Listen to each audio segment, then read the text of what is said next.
그동안 우린 창세기를 지금 60강, 오늘 60강이니까 14개월 정도 창세기를 계속 주일마다 묵상하고 있는데, 창세기 1장에 하나님께서 천지 만물을 창조하시고 그 다음에 창조하신 것으로 끝난 것이 아니라 계속 하나님께서 창조하신 그 세계를 관리해 나가시는 것, 이것을 우리가 쭉 배워왔습니다. 모든 것이 하나님으로부터 시작되고 하나님으로 인해서 마무리가 되는 것, 이런 하나님을 우리가 그동안 쭉 알아왔습니다. 특히 12장의 아브라함 시대부터 구체적인 이 하나님의 역사하심을 우리가 쭉 공부해 왔는데, 아브라함을 통해서 하나님이 어떤 하나님이신가를 우리가 좀 더 자세히 알 수가 있었습니다. 이 아브라함의 입술을 통해서 하나님이 어떤 하나님이시다라는 것을 여러 번 고백했죠. 멜기세덱을 통해서 천지의 주제 되시는 하나님을 고백했고, 또 번제물로 바치려고 하는 이삭 대신 순양을 준비하신 하나님에 대해서 여호와 이레 준비하시는 하나님을 고백을 했고, 또 브엘세바 우물에서 아브라함은 영원하신 하나님을 고백을 했습니다. 천지 만물을 창조하시고 모든 것을 하나님의 계획 안에서 이끌어 가신다라는 것을 우리가 쭉 성경에 말씀하고 있는 것을 배워왔는데, 그러나 또 다른 측면에서 생각해 보면은 아담 이후에 인간의 역사가 돌아가지는 것을 보면은, 그러니까 하나님께서 천지 만물을 창조하시고 온전히 주관하시고 이끌어 가신다라는 생각에서 조금 의문이 드는 그런 일들이 많이 생기게 되는 것입니다. 처음에 하나님께서 천지 만물을 창조하시고 인간을 창조하시고 하시면서 보시기에 좋았더라라고 말씀을 하셨는데, 그 뒤로 그 뱀이라는 교활한 존재가 나타나서 하와를 유혹하고 결국 뱀의 꼬임에 넘어가서 선악과를 따먹게 되고, 그 뒤로 인간이 죄를 짓기 시작하면서 이 세상이 좀 어딘가 삐딱하게 나가기 시작하는 것을 우리가 볼 수 있었습니다. 그래서 죄를 너무너무 죄가 관영해가지고 하나님께서 홍수 심판을 내리시고, 또 인간들이 자기 자신의 욕망을 채우기 위해서 성을 쌓고 하면서 바벨탑을 쌓고 이러는 모습을 보면서, 이것은 하나님 보시기에 좋았더라가 아니라 하나님 보시기에 좋지 않았더라라는 그런 상황이 계속되는 것을 보게 됩니다. 이럴 때 이게 하나님이 주관하시는 게 맞나라는 의문이 드는 것이죠. 모든 것이 하나님의 주권 안에서 돌아간다고 하면은 이제 그렇게 이상한 방향으로 흘러가겠습니까? 다 선한 방향으로, 좋은 방향으로, 죄도 짓지 않게 하고 하나님을 찬양하게 하는 방향으로 이끌어 나가야 되는데, 어떤 죄라는 존재가 계속 섞여 돌아가면서 좀 복잡해지는 거예요. 그 하나님이 전능하신 하나님, 절대 주권 안에서 이끌어 가시는 하나님 같지 않은 그런 생각이 드는 것이죠. 그럼에도 불구하고 또 성경에 기록되는 것은 계속 하나님께서 우리 인류를 주관하고 이끌어 가신다라는 것을 계속 또 말씀하고 계세요. 그러면서도 아브라함을 통해서도 아브라함을 떠나라고 하실 때 처음에 약속하신 것은 이제 내 후손들이 많은 후손들이 생길 것이다. 열국의 조상이 되게 할 것이다. 약속의 자식을 너에게 줄 것이다. 이런 말씀으로 시작해서 보내셨어요. 그런데 그러면서 이런 일 저런 일 생기는 가운데서도 아브라함이 쉽게 자식을 낳지 못하고 이런 상황이 계속 되면서, 그러면서도 계속 그때마다 하나님께서 나타나셔가지고 내가 이렇게 할 것이다, 이렇게 할 것이다, 이것을 또 말씀하고 계시는 것이죠. 그러면서 또 하갈을 통해서 이스마엘을 낳게 되고, 또 뭐 그두라를 통해서 뭐 6자녀를 낳게 되고, 다른 민족을 낳게 하고, 하나님으로부터 선택하지 못한 백성, 선택받지 못한 백성들, 이런 백성들도 또 다시 같이 이렇게 또 한편으로 이제 살아가고 있는 모습들을 볼 수가 있는 거예요. 그런데 이제 그들의 역사는 대충 개략적으로 기록하고, 아브라함 약속의 자녀들의 그 삶은 구체적으로 하나님께서 기록을 하고 있는 것, 이런 차이는 있어요. 그렇다면 하나님의 약속의 자녀나 약속받지 못한 자녀들 다 같이 다 하나님의 주권 안에 다 살고 있다, 이렇게 말할 수가 있을까? 약속의 자녀 말고 약속하지 않은 자녀들은 왜 만드셔서 그들이 약속의 자녀들을 힘들게 하고 괴롭히게 하고 갈등하게 하고 싸우게 하고 이렇게 하셨을까 하는 생각을 또 하게 됩니다. 거기서 좀 더 나아가 가지고 우리 인간은 내 의지로 내 힘으로 살아가는 것인가 아니면 하나님의 주권 안에서 하나님의 인도하심 안에서 살아가는 것일까 이런 것도 우리가 신학적으로 많은 생각을 하고 있죠. 구체적으로 얘기하면 우리가 천국에 들어가는 것이 내가 착한 일을 해서 천국에 들어가는 것이냐 아니면 내 뭐 착한 일 선한 일 관계없이 오직 다 하나님의 그냥 예정하심 안에서 이끌림 안에서 다 이 천국으로 천국 백성과 지옥 백성이 갈라지는 것이냐 하는 문제, 이런 문제는 기독교 2000년 역사상 계속해서 논란이 되고 있고 다투고 있는 그런 주제들입니다. 거기서 이제 대표적인 그 상황을 지금 우리의 신학의 기초가 되는 그 상황을 제가 말씀을 좀 드리려고 합니다. 5세기 초에 4세기 말 5세기 초에 어거스틴이라는 사람과 펠라기우스라는 두 사람이 있어요. 아주 유명한 신학자 두 사람이었습니다. 이 두 사람이 이 문제 가지고 다툰 거예요. 인간의 의지가 우선, 그 의지로 우리가 살아가는 것이냐, 우선이 되는 것이냐, 하나님의 주권이 우선이 되는 것이냐, 이것을 서로 다투는 것이 수십 년간 논쟁을 했어요. 논문 가지고 하고 이렇게. 어거스틴은 모든 것이 다 하나님의 주권 안에서 이 역사가 이루어지고 구원의 문제도 전적으로 하나님의 주권 안에서 하나님의 예정 안에서 선택되어지는 것이다 이렇게 말했습니다. 구원은 오직 하나님의 은혜 안에서 우리가 구원받는 것이지 우리의 무슨 역할이 하나도 없는 것이다 이렇게 얘기를 했습니다. 그런데 펠라기우스라는 사람은 이 어거스틴의 주장과 정반대되는 이야기를 했어요. 하나님께서 인간에게 자유의지를 주셨고 인간에게 자유의지로 선한 삶을 살게 되면은 그 사람은 천국 백성이 되는 것이고 인간의 자유의지로 악한 삶을 살게 되면 그건 지옥 갈 수밖에 없는 것이다. 그게 자기 행위로 말미암아 천국과 지옥을 가게 되는 것이다. 아담이 죄를 지었다. 그러면 아담 그 자신만 벌을 받는 것이지 아담 죄 때문에 우리가 뭐 벌을 받고 하는 원죄 이론이 그 무슨 소용이 있느냐. 아담은 아담이 잘못한 것 때문에 그렇게 에덴 동산에 쫓겨난 것이다. 우리도 하나님께서 보시기에 좋게 다 창조하셔 태어났으니까 그 다음에 우리는 우리가 알아서 잘 살면은 천국에 가는 것이고 엉망으로 살면 지옥 가는 것이다. 이렇게 주장을 했어요. 수십 년간 두 사람이 논쟁을 하고 그랬어요. 그래서 결국은 그 당시 이제 감독들이 기독교 지도자 감독 최고 감독들이 회의를 했습니다. 회의를 해가지고 종교 회의를 해가지고 여기서 어거스틴 편을 들어주었습니다. 모든 것은 하나님의 절대 주권 안에서 이끌어지는 것이지 인간의 의지라는 것은 하나님 주권에 보면 그건 아무것도 아닌 것이다. 이렇게 결론을 내고 이 펠라기우스라는 신학자를 로마에서 쫓아내버립니다. 그런데 그것으로 끝난 게 아니고 이제 그 펠라기우스를 추종하던 사람들이 그렇다면 뭔가 더 연구를 하자 해가지고 이게 하나님의 절대 주권도 부인할 수만은 없다.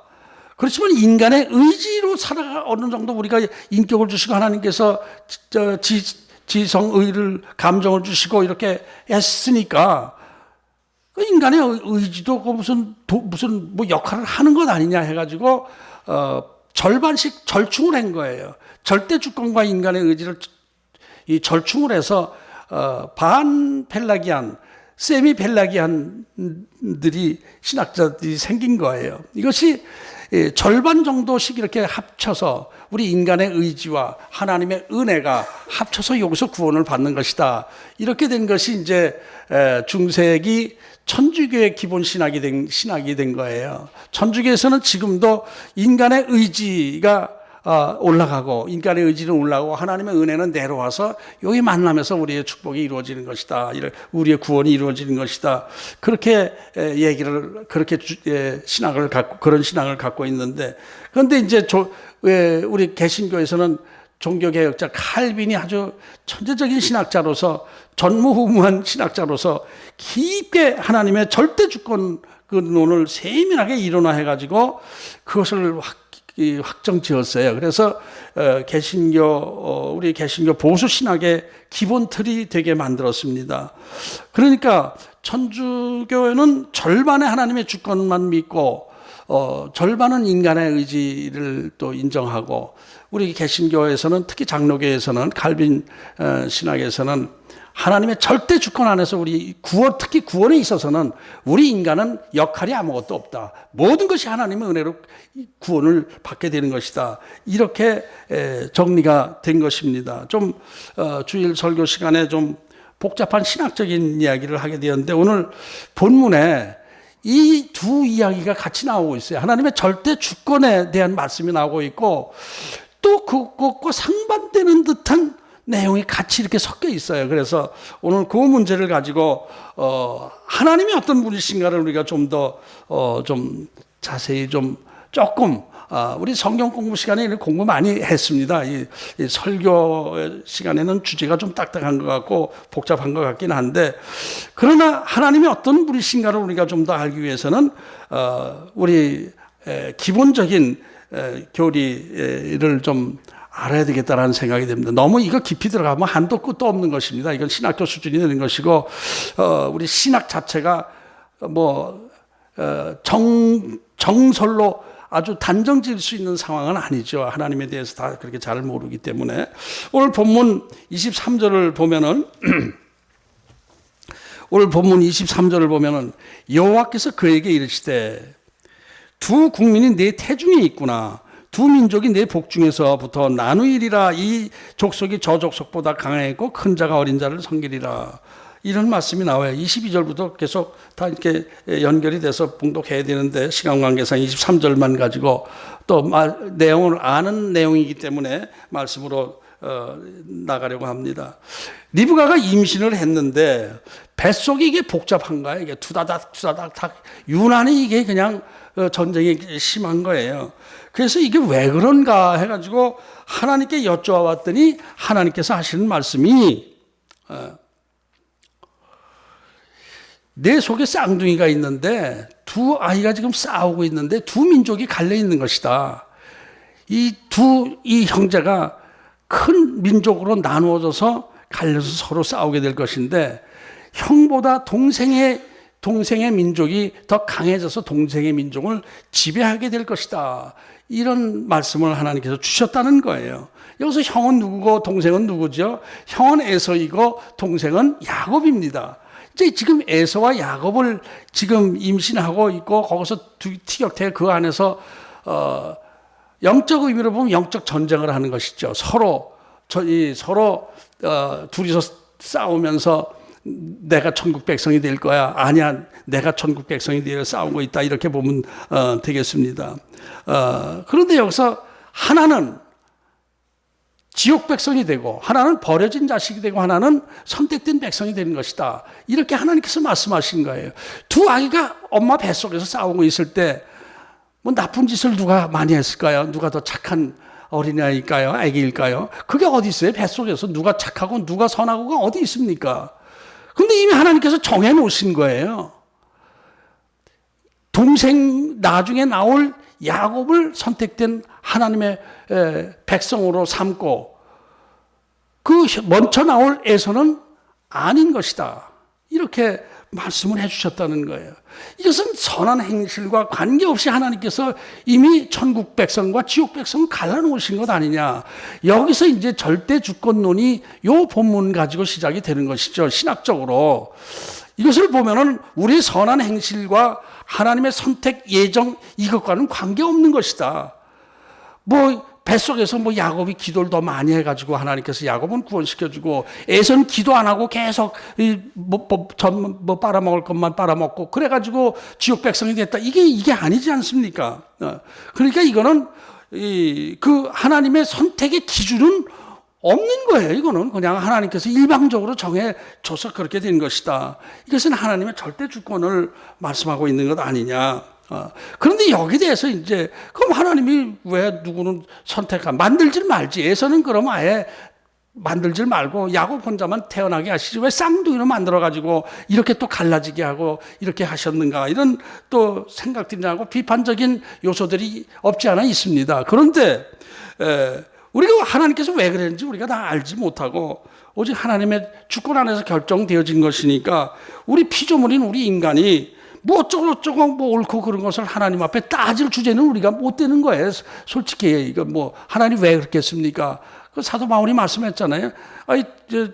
이 도자기를 그 장인들이 만들어 놓고 이건 마음에 안 든다 깨트려 버리고 이건 마음에 든다, 이건 아주 귀한 보석 그릇으로 만든다, 이건 요강으로 만든다, 이거 하나님 마음대로 하는 것이지 뭐 사람이 그걸 갖고 그 도자기가 그 만드는 장인에게 나 왜 요강으로 만들어 가지고 오줌통 싸게 하느냐고 그러고 불평할 수 있느냐, 이런 말씀도 하고 그랬잖아요. 그리고 로마서 9장 10절 이후에도 이 구절을 가지고 인용하면서 하나님의 절대 주권을 사도 바울이 말씀을 했습니다. 그러니까 우리의 구원은 우리가 뭐 선한 행실로 인해서 얻어지는 것이 아니고 오직 저와 여러분이 구원받고 안 받고 하는 것, 하나님의 선택 안에서 예정되어진 대로 이루어졌다라는 것을, 그런 기본적인 신학을 오늘 여기서 볼 수가 있어요. 그런데 또 이제 또 그 앞뒤로 또 보면은 또 그 절대 주권과는 상관없는 또 다른 이야기가 나오고 있어요. 조금 의미가 다른, 이삭이 기도했다라는 내용이 나와요. 기도 간구했더니 하나님께서 그 간구의 기도를 들어주시고 아기를 임신하게 하셨다. 이렇게 되는 것은 하나님의 절대 주권적인 의미에서 보면은 조금 갸우뚱거리게 되잖아요. 그러면 이삭이 기도 안 했으면은 이삭이 기도하지 않았으면은 야곱과 에서가 태어나지 않았을까요? 원래 태어나도록 돼 있는 거 아닌가요? 근데 여기서는 기도했더니 그 간구의 기도를 들어주시고 임신하게 했다. 모든 것이 하나님의 뜻 안에서 이루어진다면은 여기서 우리가 생각할 건, 우리가 뭐하러 기도해요? 기도해봤자죠. 하나님 알아서 하실 일인데 기도 주시옵소서 할 뭐가 이거 어디 있어요? 하나님 알아서 하시는 것인데 그냥 뭐 가만히 앉아 있다 보면 하나님께서 알아서 내 인생 이끌어 가시고 먹여주시고 이렇게 하실 때 뭐 우리가 힘들게 이걸 집어넣고 그러냔 말이에요. 내가 가만히 있어도 뚝 들어와서 이렇게 되는 것이고 이렇게 되는 것이지. 그리고 또 우리가 기도한다고 해서 하나님의 예정에 없던 어떤 계획이, 이거 바꿔야 되겠구나, 제가 무지하게 아주 열심히 금식하며 기도하니까 내가 이렇게 가려고 하는데 이렇게 바꿔야 되겠구나, 그게 바꿔주시는가, 이 기도의 의미를 또 생각하게 되는 거예요. 21절을 보면은 이삭이 그의 아내가 임신하지 못함으로 그를 위하여 여호와께 간구하며 여호와께서 그의 간구를 들으셨으므로 그 아내 리브가가 임신하였더니 하나님께서 리브가의 기도를 들어서 임신하게 해주셨다. 그래요. 그 기도하지 않았으면 안 줄 뻔했는데 기도해서 됐군요. 이것은 그러니까 하나님의 절대 주권, 하나님의 계획, 변함이 없으신 하나님의 뜻 안에서 알파와 오메가 되시는 하나님의 뜻 안에서 쭉 이끌어 가신다는 것과 기도의 관계를 우리가 조금 생각해야 될 거예요.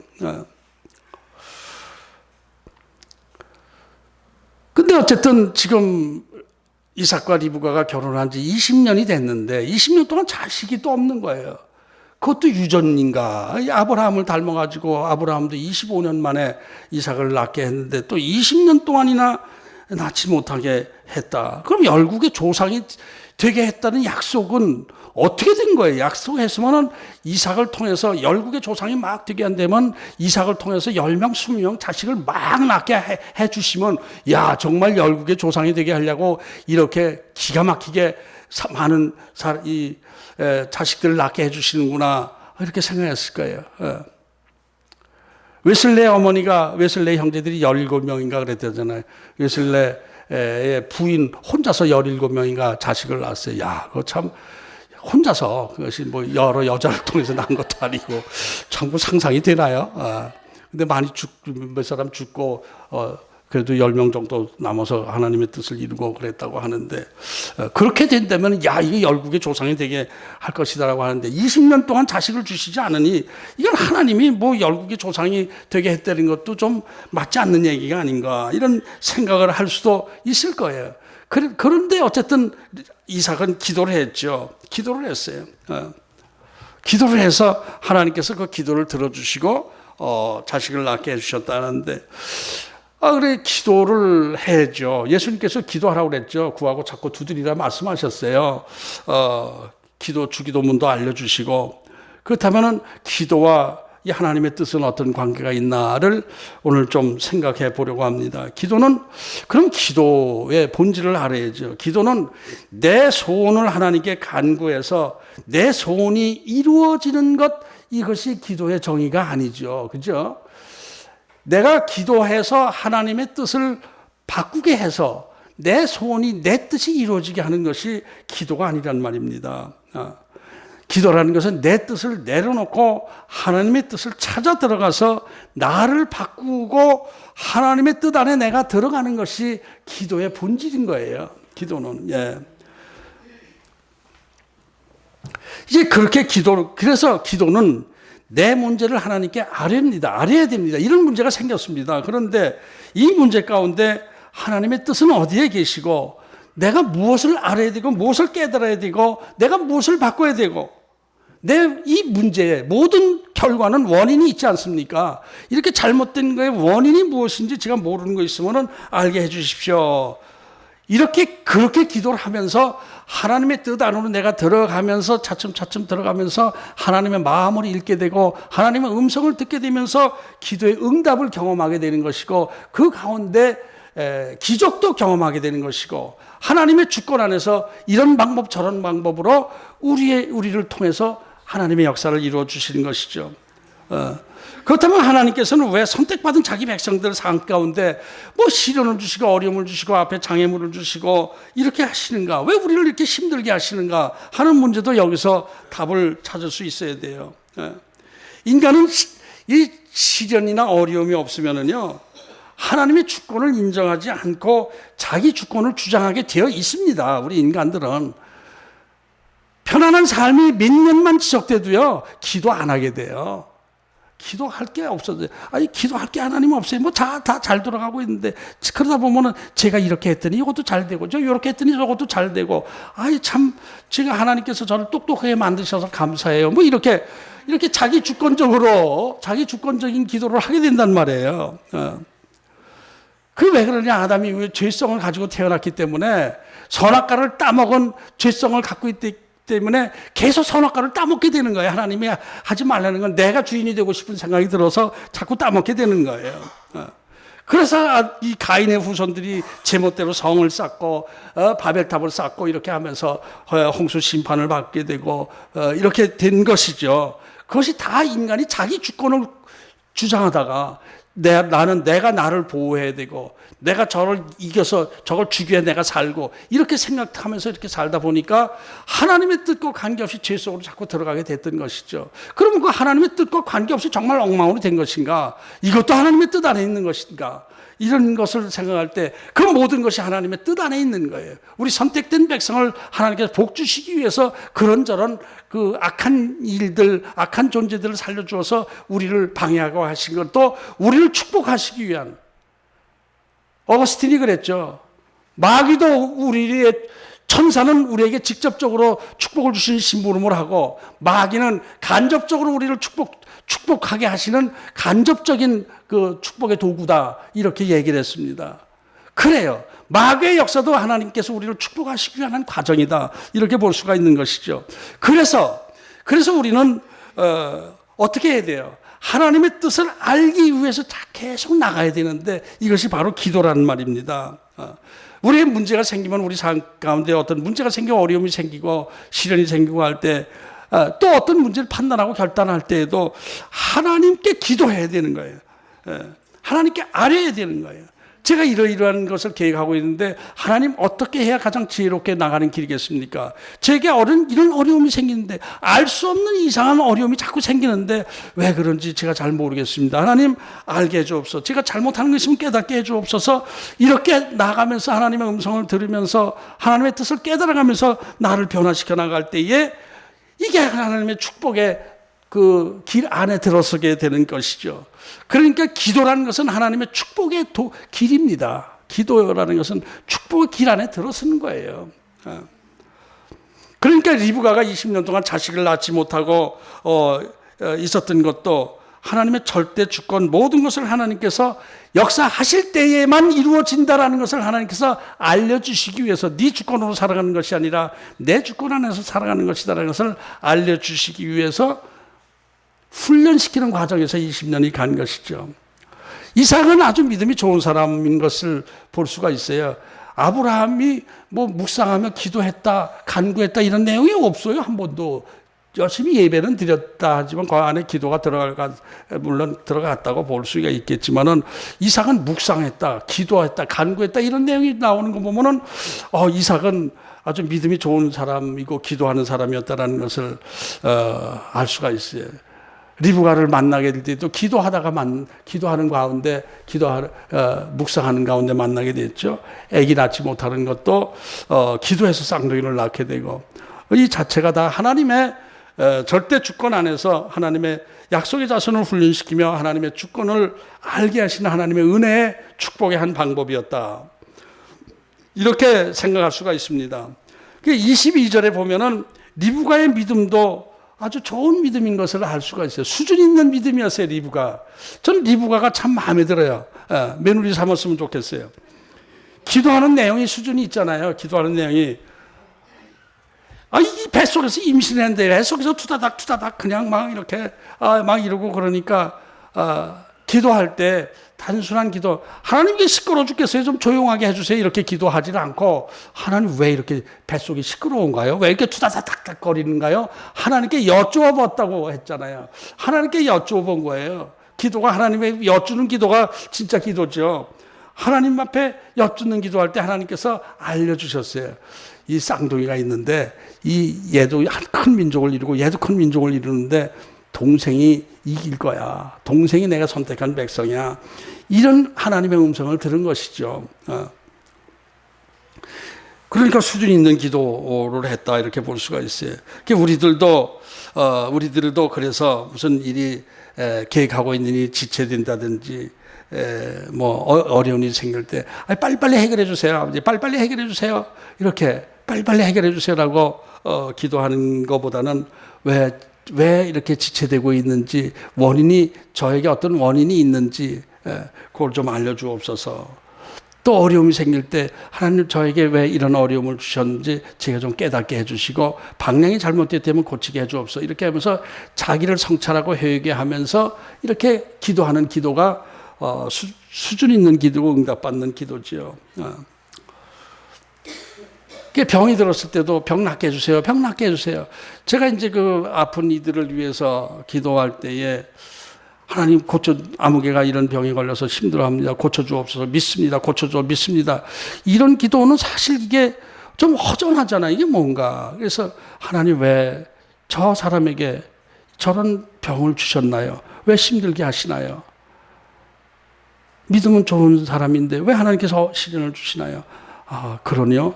그래요. 그럼 하나님께서 삶의 과정에서 절제하지 못한 부분이 있고, 뭐 잘못된 부분이 있고, 이렇게 살아왔기 때문에 그 결과로 이렇게 됐는데, 그건 내가 한 일이다.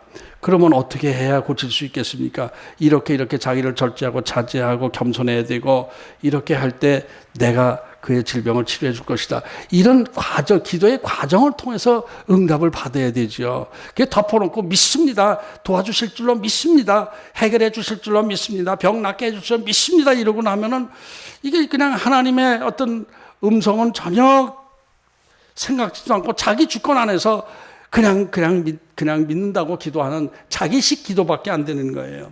그래서 우리가 하나님의 절대 주권을 믿는 믿음 안에서 하나님 앞에 더 겸손해지는 기도가 돼야 돼요. 그럼에도 불구하고 우리가 하나님의 뜻이나 계획이나 우리를 향한 하나님의, 나를 향한 하나님의 계획, 이런 것들을 우리가 다 알지 못하는 부분이 많습니다. 우리 하나님께서 우리의 지정의를 주신 것은 우리가 알잖아요. 우리에게 인격을 주셨어요.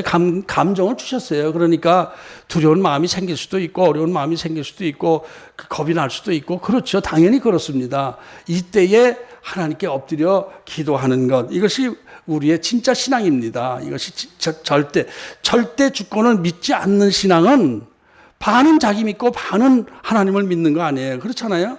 그러면 절대 주권이 아니라면은 이 알파와 오메가 되시는 하나님이 알파 오메가가 아닌 거예요. 절반은 사람의 어떤 행동을 통해서 이 지구가 흘러가고 있고 우주가, 세상이 흘러가고 있고, 반은 하나님의 뜻인다면 이게 어디로 가는지 하나님께서 알파 오메가가 아닌 거예요.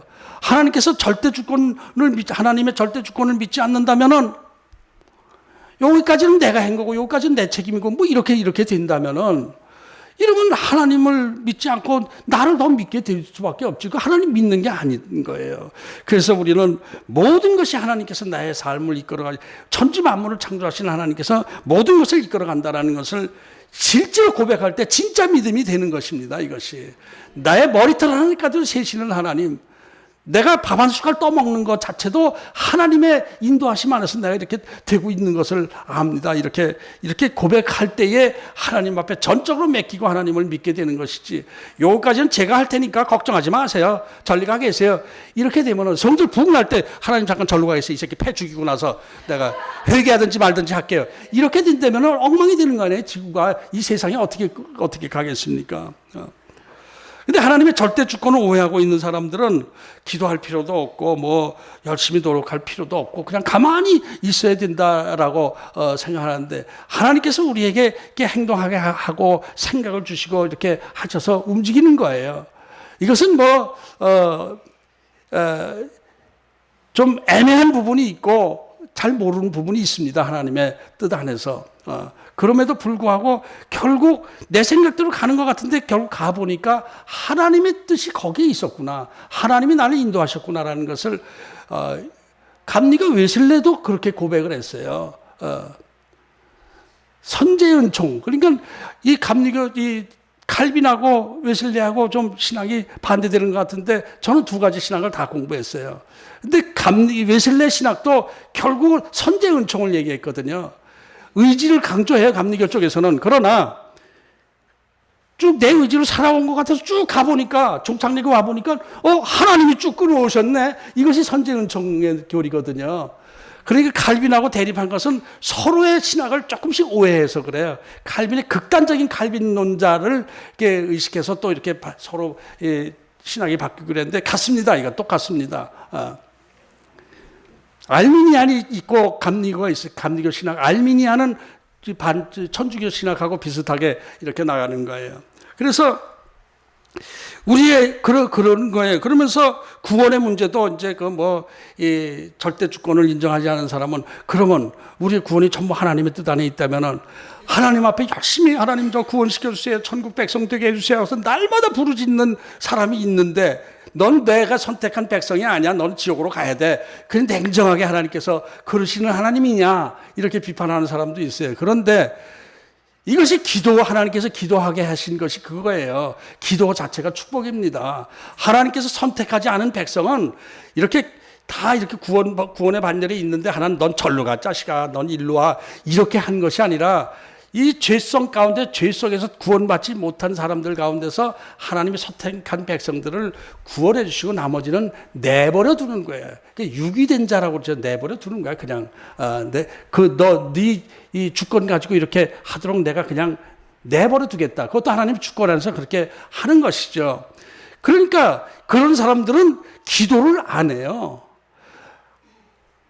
제가 이제 청교도 신학에서 구원의 조건 그래서 한계, 하나님의 성령 회방에 대해서 공부를 하면서 성령의 회방의 한계 이런 걸로 하는데, 여기까지 가면 요 카트레네, 요 밑으로 내려가면 이건 영원히 회복되지 못한 성령 회방죄에 걸리는 것이다. 근데 15가지인가 쭉 이렇게 있었어요. 10가지인가 쭉 있었는데 성령 회방째 죄악으로 하나님을 배반하고 버팅기고 했는데 제가 7번째까지 갔더라고요. 지옥 백성까지 7번째. 그런데 그 다음에 거기서 딱 돌려주셨더라고요. 그래서 교수님한테 저 여기까지 왔는데 저 구원받은 백성인가요? 겁이 나네요. 그랬더니 겁나는 그 자체가 구원받은 백성이네요. 그러더라고요. 그러니까 하나님께 기도하게 하시는 것 이 자체가 하나님의 은혜요 축복인 거예요. 그래서 우리가 기도를 해야 되는 거예요.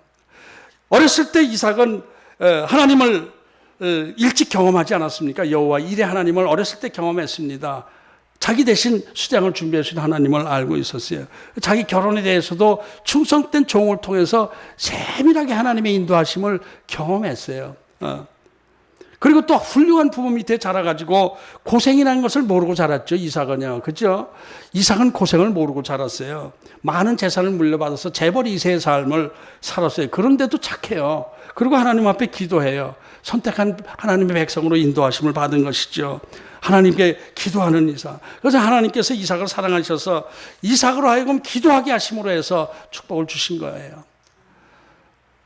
근데 에서는 그렇지 않았잖아요. 자꾸 땅을 바라보고 세상 바라보고 자기 바라보고 의지하고 자꾸 이렇게 했잖아요.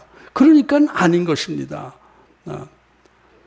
그래서 우리가 바로 기도할 때 바로바로 응답이 안 된다든지 또 이유를 알 수 없는 어려움에 닥쳐든지 할 때 우리는 더욱더 하나님 앞에 겸손하게 하나님 앞에 가까이 나가야 돼요. 하나님의 뜻을 구해야 되는 거예요. 하나님의 마음을 알고 싶어요. 이렇게 기도해야 돼요. 그 기도 자체가 축복이 되는 것이죠. 그래서 오늘 이 말씀에서 기도와 간구를 통해서 하나님께서 뜻을 바꿔서 응답해 주셨다라는 내용과 하나님의 절대 주권 안에서 이삭과 에서 잘잘못을 어떻게 기준이 없는 상황에서 누구를 선택하고 누구를 버렸다는 두 가지 내용이 함께 있는 본문이기 때문에 좀 신학적으로 오늘 말씀을 나눴습니다. 하나님은 절대 주권을 가지고 우리 인생을 끌어가십니다. 저와 여러분의 인생을 끌어가십니다. 조금도 빈틈없이 불꽃 같은 눈초리로 우리를 바라보시며 우리를 이끌어가시고 이렇게 기도하시는 거예요. 이끌어가시는 거예요. 머리카락까지 세시는 하나님, 저와 여러분의 모든 상황을 다 알고 계세요. 뭔가 어려움이 있고 지체되는 일이 있고 뭐 안 되는 일이 있고 뭐 다 할 때 하나님 다 보고 계시고 알고 계시고 하나님께서 축복의 계획을 우리한테 갖고 계시다는 것을 믿고 하나님을 더욱더 겸손하게 엎드리며 하나님 앞에 기도하며 나아가는 저와 여러분 되시기를 주의 이름으로 축복합니다.